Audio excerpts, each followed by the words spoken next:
Yeah, welcome to the Dime Store Dollar, everybody. Hey To our two guys, fans. yeah, 2 or 2 fans. Hey, we All have right, two people that subscribe. We're good. hey, somebody cares, and it's somebody that we don't know. All right, so Um, last week we talked about me and something that was really important to me, my writing, and so today I'm going to ask you some questions about one of the most important parts of your life, you being a dad. As a guy who Daddy, isn't, yeah, when you say it like that. oh, daddy. Right. As a guy who isn't likely to have his own kids, I've recently been thinking about what my life would be like if I had ever tried to settle down and start a family. Uh, I have all my nieces and nephews, but that's the difference between leasing and owning. You know what I mean? Yeah, Like, no definitely. matter how long I'm in charge of their well-being, whether it's for like a few hours or several months, my time with them is going to be temporary, and that changes things. Like as like my relationship dynamic with them. Mhm. Like, I can be that fun uncle, but they'll never look at me like a father. So I know that I'm going to be missing out on that part, and I'm going to dive into some things that I've kind of been curious about lately. Uh, so let's talk dadding. Daddy. You know, dadding. Yeah, you set a pretty high benchmark when it comes to being a dad. Your father, a husband, a chronic inventor, and you're going to school for engineering so Yep. you can get your degree. How do you balance all of that and still raise kids? I think I'm going to answer your question in two parts because the first part is I don't fully agree with what you said. I think that it you can be a father figure and not actually be a father, and they will respect you as such because, like, if you're the one, it matters. But like the thing that matters is who is giving them care, like who's not being like. You can give them care, but if you're like an asshole about it, like, it's not the same. It's You're still being an asshole. Like if you're just not a good like a good father, right? But if Hmm. you're just some random dude, but like you care about this random kid, and you're like, you know what, like, well, here's some lunch money, kid. Like here, like what your dad did for me during like um, for like prom, for instance, where like he gave us money for prom. My dad didn't give us any money. He didn't give me any money. You know what I mean? Hmm. So like I really respected that. So I don't think I don't fully agree with what you said before, but yeah. So I think you can be you can get the benefits of fatherly affection without actually having to be a father. Um, but I guess I can see that. Maybe it's the competing parent factor yeah, that uh, since I don't get the uh, whenever they're with me, it's like when I'm taking care of them, it's them without their parents, mhm, and they only just see me as an uncle. But when I take care of them, I I guess maybe I grow attached, right, and they're still in that kid phase where they look up to me as the fun uncle, but they don't see me at like I don't feel like my impression lasts with them until they come and see me the next time. You know what I mean? yeah. I think the second part of my answer will make you feel better about that too, because yeah, like so your question led into like how do I balance all those things, and I'd have to say I you you kind of just have to make it fun. Like you can't take yourself too seriously. Like you know if you have um that's because you're gonna have a huge like you're a full plate. You know what I mean? Hmm. So if you're taking yourself too seriously, you're getting overly stressed. When your kid comes running in and you have deadlines coming up, and you're trying to finish this work real fast, right? And they come in hey, dad, you want to play? Like, I need a sandwich, or I need a drink or whatever, right? Mhm. And if you can't just be a jerk. 'Cause they legitimately need you to care for them. They can't do these things by themselves. So as long as you don't take yourself too seriously, and you just go and be like, you know what, like, I'm going to be able to make this deadline. Like, this 20 seconds to make a sandwich is not going to make or break me. Like, let me be pleasant to be around. And if you do that, then you like the kid is going to respect you, because most adults don't give children that kind of respect. And whether, like you were saying before, where you don't see that respect, or like that lasting effect on them, um, I don't think you normally do until it's all said and done. Because even Okay, until they can actually look back yeah, and start calculating all the times you were there for them. I right, get that, and I do love the way you put that. That 20 seconds isn't going to make or break you. yeah, The way I always thought about it was, it's like, uh, in my mind, it was, they're kids and they need help, So I'm just gonna suck it up and do it, yeah. because they can't do it for themselves. So that's what I'm here for. But the 20 seconds thing is a good way to look at it as well. If you're juggling a bunch of things and they require your attention for something, even if it's to show you that something that they built and show Hmm. you how it works, or a picture that they drew, is it really going to hurt you to stop for 20 seconds and be like, oh yeah, that's really cool, how does that work, or I love the colors you used here, Right. Is it really going to or hurt you to give them a to take a smile? moment, That's yeah, give them a smile and give them like your opinion, yeah. you know or let them know that like you're listening to them, or Hmm. that you care about the things that they're doing. I think that is the key right there, is not just giving them your attention, but letting them know that you care about what they care about, because they care about it. It makes them feel special. It makes anybody feel special when you give them that sort of type time, you know. Yeah. All right. I got another question for you. I'm a person that likes to be forewarned. Did you do any research Oh before yeah. parenting? I'd say I bought a lot of books. What I didn't read them for the most part. So okay, but what I did do is actually I was excited the whole time. So like, don't get me wrong. It's just like I tried to read the books, but then I was just like, I'm gonna I'm gonna figure it out. Like, people have been figuring this out for a long time. Like, it You're can't like, be that bad. cavemen did this and we Yeah, survived. yeah, I like think I think I'm smarter than a caveman. yeah. But Sorry, Geico guy. I was really excited though, like the whole time while she was pregnant and everything. Like I had this app where like it tracked like the size of the fetus and stuff, and like we would talk about that, like what was going on, what was developing in that month or whatever. Like, it was a really exciting time. But I didn't go and research like how to be a good dad or anything like that. I just kind of boiled it down my own way into some basic principles of like the way I do it, of like of what I think about, and like just the principles that I find a good father should have. And that's what I try to do. Have you ever just been doing your thing and stop and think to yourself, I am really crushing this dad thing? Do you have moments like that? No, actually, like the opposite. I have a tendency to feel like I'm not doing enough, and because I'm always really busy.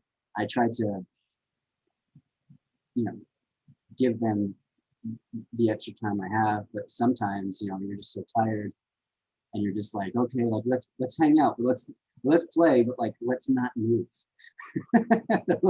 Let's play passively. No, But it sounds like cheating, but like, yeah. you're still spending time with them and you're still giving them your attention. Mhm. But even when you're at that point where you're just exhausted and you don't want to do anything, but you're still willing to, uh, you're still willing to focus on them, Mhm. which I see that as like a really cool thing that some parents probably miss out on. Yeah, Like that you don't actually have to do anything to spend time with your kid. yeah. It is a challenge, and I think most of the challenge is in my head, of me like, am I doing enough? Am I spending enough time with them? Um, but I think what really matters is the quality of the time that you are spending with them.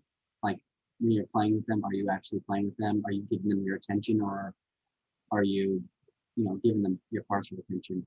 Because that really matters. Yeah, because they can notice that. They Yeah, because I notice like when I'm playing with my nieces and nephews and stuff like that, and like I'm distracted or I'm like looking at my phone or trying to like listen to the game like in the other room or just something, like they'll be like, hey, and then like try to pull my attention back. So like they know when we're like not fully there with them. oh yeah, definitely. Just like if you and I were in a conversation, if I was talking to you but I was staring at my phone, you'd be like, uh, Yeah, your words start getting slower and you're like, yeah, and then so how was that? yeah. Like, And do you're you like, actually care? Like, you're looking at your phone. I told you I broke my foot and it was really painful and I had to walk on it still for like 2 weeks. What do Yeah, you think I mean? exactly. It hurt. That's how it was. You know, Does it hurt when you have to punish your children? Like, do you physically feel like ill when you have to do that? yeah. Um, I mean, sometimes, yeah, it does. Um, and you really have to be careful about like being like just getting angry, because like you don't want to do that of anger, and everybody gets frustrated when, especially when your child is like, um, they're doing something they shouldn't be doing. You tell them that they're doing something they shouldn't be doing, and then they continue to do it. Anybody gets frustrated, and I think the trick to disciplining your children is, um, being aware of your emotional state when you're doing it. I Yeah, think I it's think yeah, when I do a punishment, I I actually make a calculated punishment. Like mm, they they did this, like I told them not to do this, and then they kept doing it. Okay, I'm not gonna I'm not gonna make them go in timeout for an hour for that. yeah, I'll make them sit down for like 5 minutes, and if they can get through the 5 minutes without like goofing off from you know you know like trying to get get back at me for putting them in timeout, then mm, after 5 minutes it's over. Because for 5 minutes for a kid that feels like an eternity sitting there with nothing to do. yeah, Like the most I ever do really is like 15 minutes. yeah. I know And that because yeah. sometimes positive reinforcement has a really good impact too. I found, uh, like Oh, one these guys one love cookies. yeah, like with Annie, we created a system where if she does all of her homework without being told, and if she does her chores without being told, she gets a sticker for each. So if she does her homework, she gets a sticker. If she does her chores, she gets a sticker. And then if she fills up this little chart with stickers, then she gets to pick a toy. Oh, And that's she cool. is thrilled about that. So we don't have to tell her to do her homework. She does it on her own. And then at the end of the night, we'll go check and make sure she's done all of her work. And if she has, she gets her stickers. And eventually she gets a toy, and she's thrilled about it. And correct me if I'm wrong. This is a toy she would have normally gotten naturally anyway. Yeah, Like yeah, pretty something that you much. would have seen at the store and been like, "Hey, I want to get that for Annie." Yeah, yeah, And so she's getting these stickers, and she just knows that she's going to be getting a toy instead of, Is Dad going to be bringing me back a toy today?" yeah. So It probably so looks like she's to still her. yeah. Yeah, it probably looks like to her too, because, uh, she was getting in trouble for not doing her homework before, and then all of a sudden she's getting stuff for doing homework. So so I'm not getting in So trouble now she's anymore, got a and I'm reason. getting Yeah. something. Yeah. Yeah. So So everything has changed since the pandemic. We all know that, and it can be quite stressful being cooped up all the time. Are there any things you've done as a family to make it feel like less confining, less restricting? um,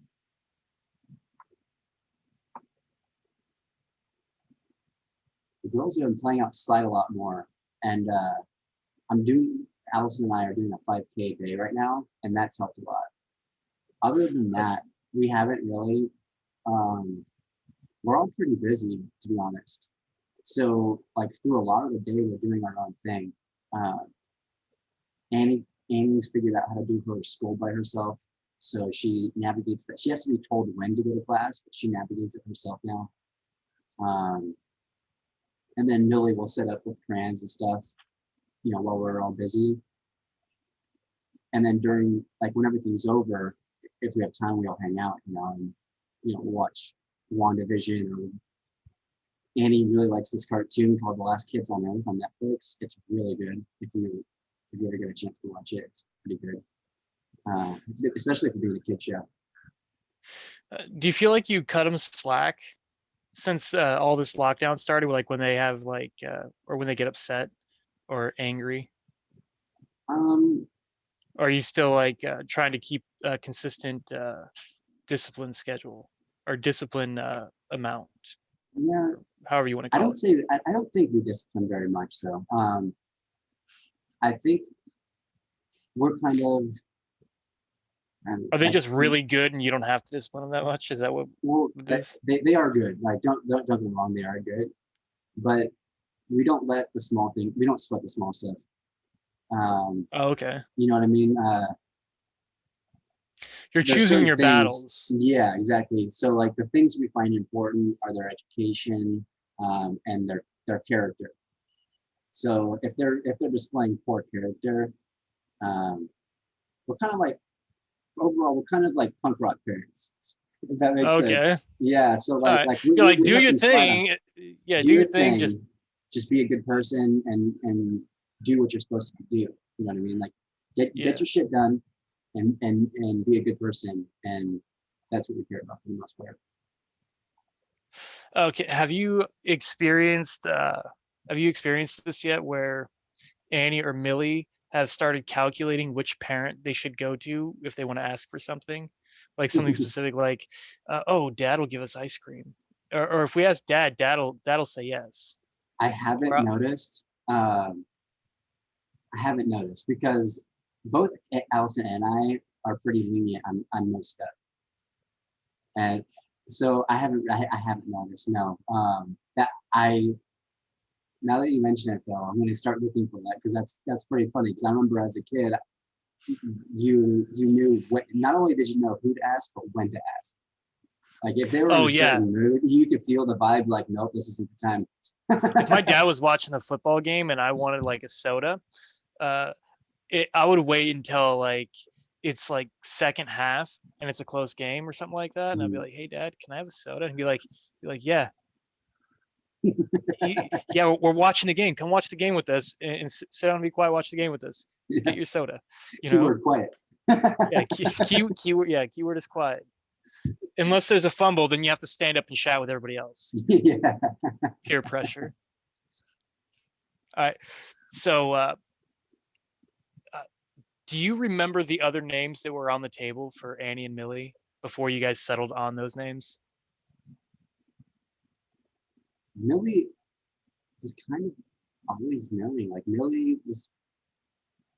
Both of them were. We pretty much always knew their name. Kind of funny, but or like we wanted to have all Annie because Aaron, Allison, Annalise, Amelia. We wanted wanted to do A names, just because we're like, why not? It'll be cool. Yeah, it'll be cool. And then you can be the A team. Yeah, right, the A team. So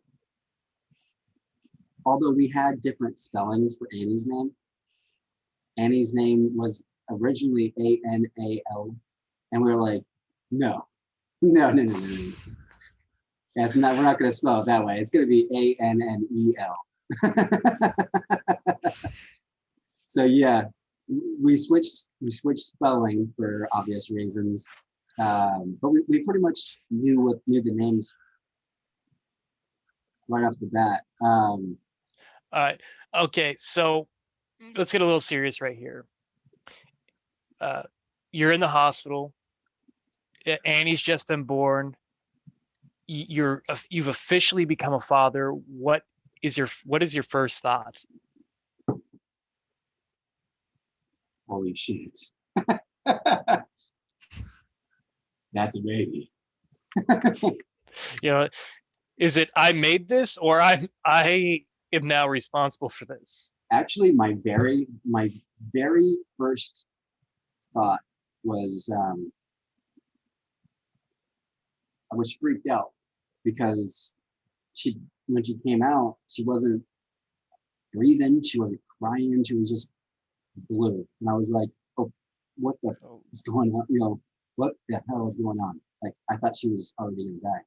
I was like, what the? Or I was like, eyes, that's the baby pulls her out. And I was like, or the doctor pulls her out, and I'm just sitting there like cry, cry, cry, cry, cry, cry, just cry, cry, cry, cry, cry, cry, cry. And it felt like forever. And then like 15 seconds later, I was like, I've never been so stressed out in my life. But yeah, I guess that's a common thing. So it was all good. And the doctors could totally see I was stressed. And I was like, that baby would like, right, well, we got problems. So yeah. And all of a sudden, they're just covered in this gunk, and you're just like, just be okay, be okay. Yeah, that's pretty much all I had time to think about. And then when you finally hold the baby, you're just like, oh wow, everything's different. Like this is for real. This is for real. And it's not as stressful until you start changing diapers on your own. Like they really help you out a lot if you like stay at the hospital. um, but when you go home for the first time, you're just like, oh no, I'm on my own. I gotta change diapers on my own. yeah. There is no nurse coming in to take care of this. Yep. Yep. I have to be the one that wakes up and goes and takes care of it now. Exactly. Yeah. Was it easier the second time around, or was it just as stressful? It was much less stressful. Uh, yeah, it wasn't even hands down less stressful. We were more prepared. We knew what to expect. Um, with Annie, like every couple of days, we're like, is it time to go to the hospital yet? Is it time to go to the hospital yet? It's time to go to the hospital. And then you call the doctor, and they'd be like, nope, I ain't ready yet. I ain't ready yet. I ain't ready yet. And then all of a sudden, You're like checking you're like, I need someone to make sure and check my work, make sure that I'm doing this right. yeah. But eventually, we set up an appointment for her to be induced, just because it was taking too long. We were going over, so she was tardy.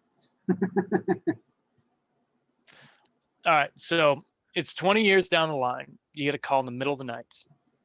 It's one of your daughters, and it's, Dad, I drove off with another one of those hose thingies from the gas station. Again, which daughter is it? Annie. Annie, For sure. You think so? Yeah. Yeah. She's really smart, but kind of she's less aware about her environment. So she's like a thinker. Yeah, she's a little bit more clumsy than Millie. Millie is she seems to be more athletic at this point, if that makes sense. Like she's more aware of her. She controls her body a little bit better, and she's aware of what's going on around her a little bit more. Annie trips over things a lot more. So I would assume that would be her. Yeah. And some people associate that with being forgetful, but sometimes it's because Yeah, there's stuff you're going on in always, your mind. yeah, you're a thinker, and you're Mhm. always thinking about other, like, multiple things at once, and you're juggling and stuff Yeah. like that can happen that way. Okay, based on personality alone, they're just kids. Hmm. But if for some reason you needed a partner in crime, like you were going to commit a crime, you needed to choose one of them to be your partner. On personality alone, which one do you choose? And you have to defend your answer. Mm, good question.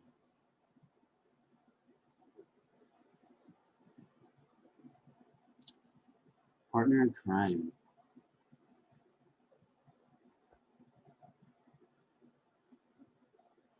Man, this is hard. They both have their strengths. I know I was hoping this was going to be a tough one because I ran through the same thought process when I'm like trying to go through like 6 different nieces and nephews, Hmm. and each, like, depending on the crime, I have different ones. If Exactly. I That's what I wanted was thinking. one of my sister Victoria, her one of her daughters does gymnastics, Hmm. and if I needed a cat burglar or somebody to like shimmy through a vent to like heist a jewel or something like that, she's my go-to. If I need a grifter who can, fib with a straight face, I'm going with Maddie, Yeah. because Maddie can like talk you into giving her a cookie without even without even saying the word cookie.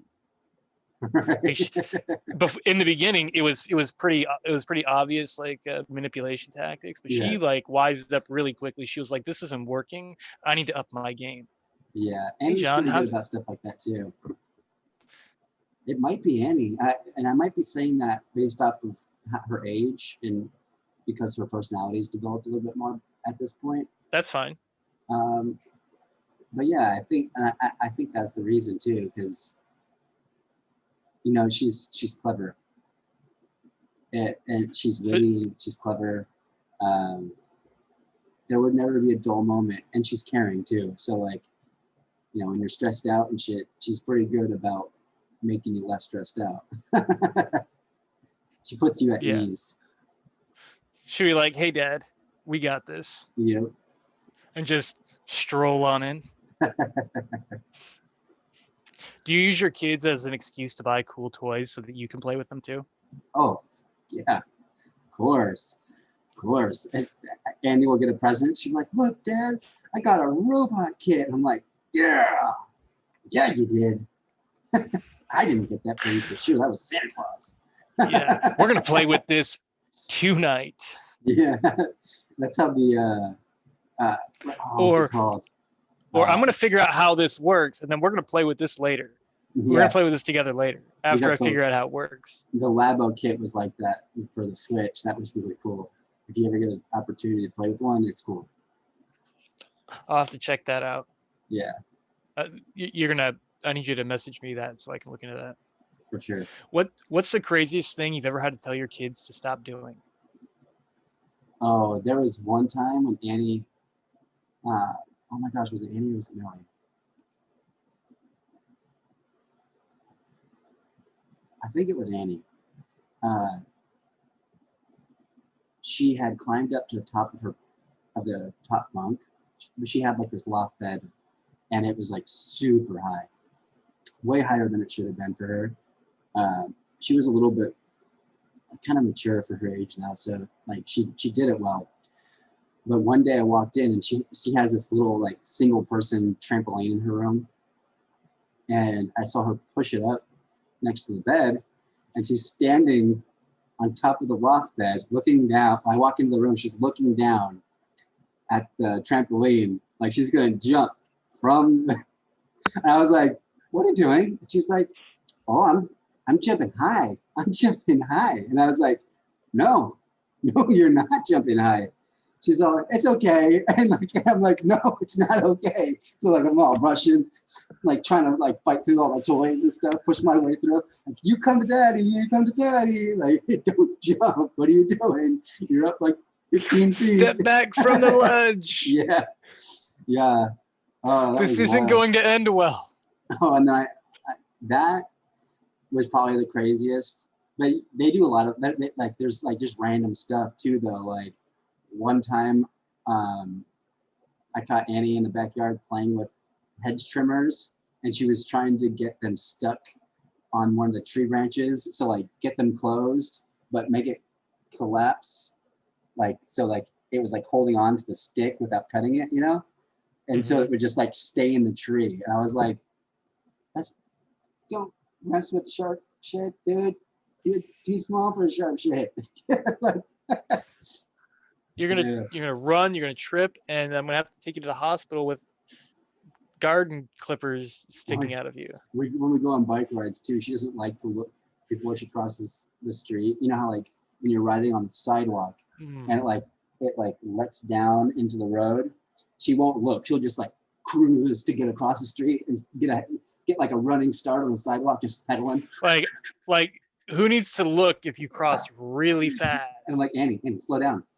And she just, I'm like, what are you doing? You don't have to look before you cross. She's like, but I'm on a bike, Dad. Like, yeah, you're on a bike. Doesn't matter. Cars are heavier. that bike weighs like 30 pounds. That car weighs like 3,000, 2,000. Yeah. Depending on the car. Yeah. Have you ever been in a position where you were supposed to punish one of them and you just couldn't, or laughed when you should have been taking something that they had done seriously? It happens a lot. It's hard to remember when I like right off the top of my head, but yeah, it does happen a lot. And that's actually one of the things me and Allison talk about a lot, because you'll do something and you'll be like, you better not do that. Don't do that again. You know, you gotta cover your smile. You gotta try to make it look angry. You gotta bring those eyebrows down. Yep.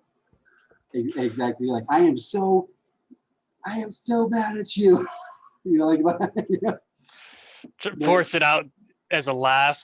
So mad, I'm laughing hysterically. Yeah, and it's like, and sometimes it's sometimes they'll say something that they don't even know is like they shouldn't be saying. Like Millie thinks having a big belly is really cool. So like she's working on getting a big belly. She says like she wants a big. She's like, Daddy, I want a big belly like yours, and I'm like, no, you don't. You know, and but what she'll say that like, oh, I like your big belly to people like Grandma, and she's like, what? Like, what's she talking about? What? I got a big belly. But anyway, yeah, she doesn't know what she's saying it, so you're like all embarrassed and stuff. Like, no, she means it in a nice way. I swear. Like all of our like personalities, like parents' personalities, rub off on their kids. Like, have they said something that, and you just like heard it and were like, yeah, that's my kid? Yeah. Annie had a project to do, and she had to build a little model of a weather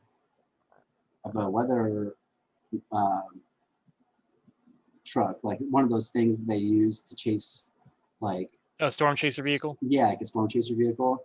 And she's all, it needs to have wings so that when the storm is when the tornado is blowing wind really hard, the wings will be like it'll do the opposite of an airplane, and it'll push the vehicle down into the ground so it doesn't move.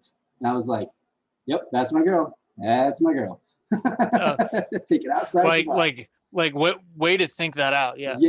Yeah, because the teacher was saying, well, you got like that's not so. Yeah, because one of the things they had to solve was like, well, what are you going to do when the storm gets close? Are you going to drive away? And so she had like rocket boosters on it, which made it look like a jet. But she was saying that her wings, they retract back in when she needs to get away. And so she uses the jets when she needs to make a quick getaway. And then she uses the wings, she puts the wings out when she needs to anchor. And the wings will be in reverse and push it down onto the ground instead of create lift. I was And like, wow. I was like, that's technically that would good. work. Yeah, I was like, You would that's have really to good be able to thinking. you would have to be able to manipulate the wings Yeah, depending on which way the wind was coming from.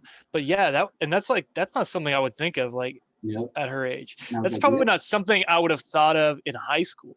right. So yeah, definitely your kid on that one. Like you may she may be young, but she listens to you talk the science talk and Oh stuff yeah. like that. She definitely talks about wanting to be an engineer, and she's like, I like science, and I like math. I want to be an engineer. And she's like, but of course, I love fashion. So she loves She's gonna be a fashion. fashion engineer. Right there, you go. She's gonna She, be smart and look good doing it. she's gonna make wearable devices, like Yeah, a T-shirt that's a phone or something like that. yeah. Holographic projection stuff. So I know you and Annie do a lot of projects together. Do you have a favorite one or one that you really want to do with her? I would. I really want to build like a companion robot. Like her and I have been talking about building a robot named Buddy. That is like a little robot that roams around your desk and has like a conversation with you while you do your, like, like you can do your work and you can ask it questions like Google and stuff. Oh, like Um, like Siri, Google, Alexa, yeah, but it in a would, robot. Okay, yeah, it could recognize when you're having a bad day and crack jokes and stuff or like um, that would stuff be like that. so cool. Yeah, we've been talking about trying to do that. I just have to get better at like uh, like vision, type of artificial intelligence. But Yeah, yeah, if you could get it to track like stationary objects and stuff like that, so that it can just walk around on a certain like space, like it could come over here on my desk and like sit down on this thing, mm-hmm. like and just chill there for a while, and then like maybe turn its head, look at me, and be like, "Hi, John, how's your day?" Would you like the red pill or the blue pill, John? And you're like, wait, Yeah, what? yeah, And you're like, just like welcome to checking the in on you. Matrix. Or if you like maybe connect it to your phone, it can know your schedule for the day, so it can be like, You're like, hey, buddy. John, your Yeah, break's coming up. yeah. You're like, Or hey, John, buddy. Can you you have tell a me meeting at 12. Yeah, Yeah, that would be awesome. Like yeah, and it could just walk around like my whole desk and like all the free space. It would definitely make me want to keep my desk clean. right. And it just like travels around your desk. Yeah, like Um, it would be like a Alexa Dot or Echo Dot or whatever they're called. That yeah, just walks in, but it'll like walk around your desk. That'd be so cool. yeah. Another thing with her and I have been talking about making is making a like a platform, like a robot, like a platform robot. So basically, we would have a tall toolbox sitting on top of like basically a powerful remote control car that would drive around and basically would follow me around the workshop, and I could put my tools on it. You know what I mean? And like that way, I never lose my tools. And then I would like it to be modular, so like the robot can go and pick up different modules. So if I'm welding, it will bring me my welding tools, or if I need screwdrivers or hammers or whatever, it would bring me a different module, or multiple modules if I needed. So and that would be a little bit easier to accomplish, but that's one of the things her and I were talking about wanting. Yeah, like kind of like an apprentice, like a Yeah, mechanical apprentice. basically it would keep the workspace clean easily. I don't have to think too much about like where to put stuff. It just automatically You comes to just me. want to be Tony Stark. Yeah, that would be nice. Hey, clean this stuff up over here. Especially if I could have the money and I could afford to build these things. Yeah. Do you have different things with each of your kids? Like Like handshakes. or yeah, handshakes or just cool things that are just between you and them, so they each have different things. Yep. I mean, actually, we each have a secret handshake that nobody in the world knows, and we only do those handshakes in secret. Stuff like that. That's cool. Yeah, which that's fun. And Annie likes to make up new ones all the time, so it's kind of hard to track, but we have one that we've landed on that we've had for months or almost a year now, probably. So, but we've gone through a couple of iterations. That is actually really cool. That's a cool way of uh, making it something that's just yours, but still but being able to have the same thing with each of your children. Yeah, we also So have a they're like I occupy this part of my dad's mind, and yeah, only me. yeah. We also have secret um, knocks too. So like if I if I were to knock on the door, and she would know it was me, and if Hmm. she would also know it was me. Like so there's a secret knock for like, okay, it's me and it's safe, and it's me and it's not safe. You know, Oh, that is which really is smart. yeah, which is kind of weird to think about. But her and I were like, we were playing one day, and we were talking about it. Like we were playing this game where there were zombies, and I didn't want to let them, like, I was being forced to come in right to the door, and I was like, Annie, like it's me, and she's like, is it you? And, you know, so we came up with a system where like if it was me and it's safe to let me in, then it's this knock. If it's me and it's not safe, it's this knock. So video games are helping you become a better parent, set up Well, better. it wasn't video games. It was we were actually playing Oh, real okay, life. Yeah, okay. So just parenting goals, being able to find teachable moments or yeah. betterment moments in everyday play. Oh yeah, definitely. See, I this is think why that's I the say best you're crushing it at being a dad. way. I think that's the best way because you get to see they get to to play real life situations and learn from situations without actually having to do them. Yeah, since like you see a lot of that stuff like going over in your mind because I see it, and I'm just an uncle. Mhm. Uh, since becoming a dad, how high has your anxiety level became, and which one of your children do you worry about the most? Man, uh, anxiety level definitely went up. I used to like anxiety wasn't really a problem. Like I go on stage, you know, anxiety wasn't a problem before having kids. Um, but then once I had kids, like shit mattered. Like it was like I have like now I have something to lose. Like so like there's some anxiety there. Like if I mess it up, I mess it up for more than just myself now, and like that was hard to cope with. But then like luckily I have my wife is awesome, and she's like if No, we you fail, won we the fail lottery on that together. one. Yeah, definitely. Yeah. You know, if we fail, we fail together, and we're gonna make it out. So that took a lot of anxiety off. Also, like I said before, making it fun is super important because anxiety will eat you alive. If you're taking shit too seriously, the anxiety of having to meet deadlines, having to be cool with your kids, you know, having to teach them the proper way and what that looks like, that it's crazy. Um, and it took me a long time to learn. I'm just now starting to get better at it. Anxiety is no joke though. Yeah. Um, if you're looking for tips on how to deal with that, it's just the only thing is just don't take it too seriously. Like allow yourself to slip because you will. It's just the idea of doing your best every time. So what is your best look every time, and it gets a little bit better every time, and you just keep having fun with it. You know, Sticking with the scenarios and stuff like that that we think about, or in that anybody who's in charge of kids thinks. You start thinking about scenarios about what you would do if this happens, what you're going to do if that happens. Being a dad, I know that this has got to be a one that floats around there often.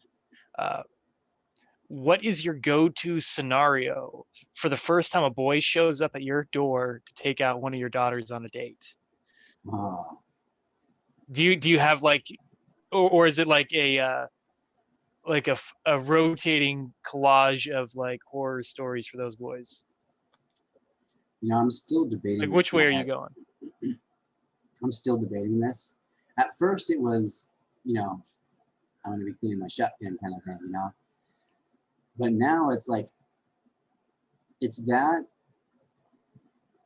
but I kind of just want her to enjoy life. You know what I mean? So Mhm.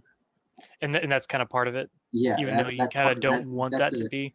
Yeah, that's an important stage in a person's life. You know what I mean? You're kind of figuring out how to figure out life. But what about the important stage in that boy's life who needs someone to be there and remind him that even though you got hormones, you still need to be respectful? Oh yeah, there's definitely going to be rules for sure. Like, you know, be home by this time, or you're going to get your ass kicked. Like, so there will be rules. But I think I'm going to play it cool, just like how I do everything in my life. Like, I have my boundaries, and I think I'm pretty good about letting people know where my boundaries are. And I'm cool. And then if you cross that line, like all of a sudden, like I'm not cool anymore, you know. So I think that's how I'm gonna handle it. Luckily, she's still young; she's 8, so like I have a little bit more time to think about it. But that's one that's kind of a stressful one. That's like Okay. I don't want anything to like bad to happen. I don't want her to deal with anything before she's ready to deal with it. If that makes sense. Yeah. And Like, and that covers a whole spectrum of things like yeah. heartbreak or Hmm. uh, betrayal or uh, even intimacy and stuff like Yeah. that. So yeah, I understand. If you could show your kids one of your own memories from any time in your life, which one would it be? Well, since we just left that conversation, it would definitely be one of my dates when I was in her age. So that's probably I'll be like, here's what boys are thinking. Okay, yeah.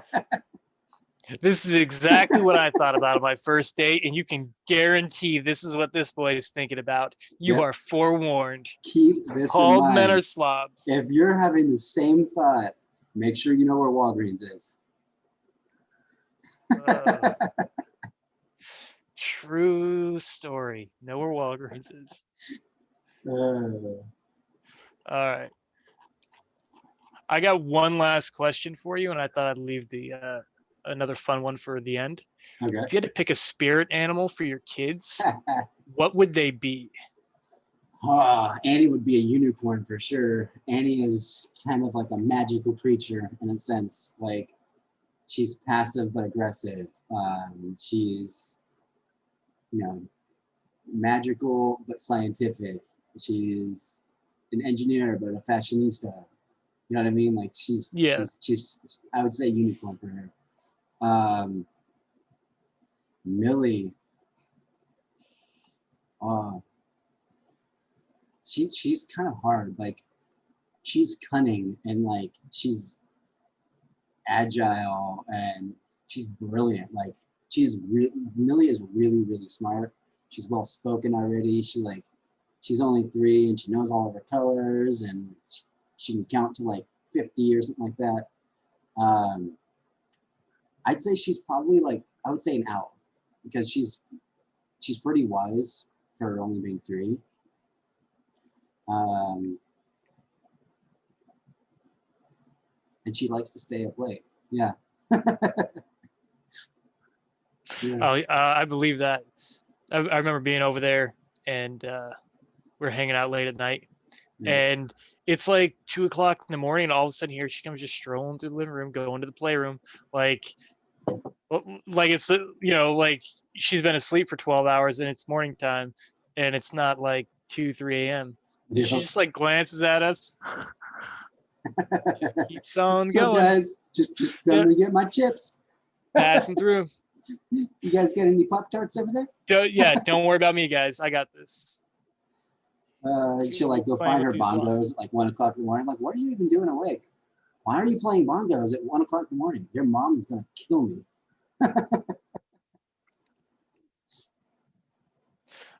That's all the questions I got for you today, and That, I loved those answers. yeah, that was very good questions too. That was fun. All right, so you want to Yeah, do a closing or something like that? sure. That was a fatherly discussion on the Dime Store Dollar. Please subscribe, click that bell, and we'll talk to you later. Peace. Later, guys.